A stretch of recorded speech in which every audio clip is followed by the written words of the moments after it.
ত্রয়োদশ জাতীয় সংসদ নির্বাচন ও গণভোট আগামী ফেব্রুয়ারি মাসে ৮ থেকে ১২ তারিখের মধ্যে অনুষ্ঠিত হবে। মঙ্গলবার বিষয়টি নিশ্চিত করেছে নির্বাচন কমিশনার মোহাম্মদ আনোয়ারুল ইসলাম সরকার।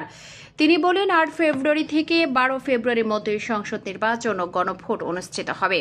এক্ষেত্রে ৮ ফেব্রুয়ারি থেকে ১-২ দিন পরে কিংবা ১২ তারিখ থেকে ১-২ দিন আগেও হতে পারে, অর্থাৎ মাঝামাঝি কোনো সময় হতে পারে।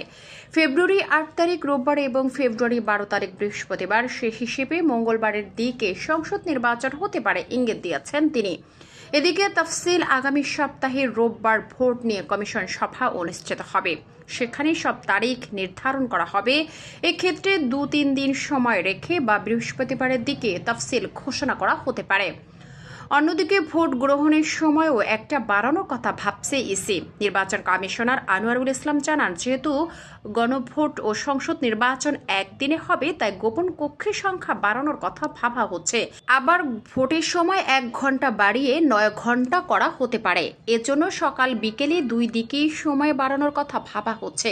এখন সকাল ৮টা থেকে ভোট শুরু হয়, সেটা ৭:৩০ হতে পারে। আবার বিকেলে ৪টা পর্যন্ত ভোট হয়, সেটা ৪:৩০টার কথা ভাবা হচ্ছে।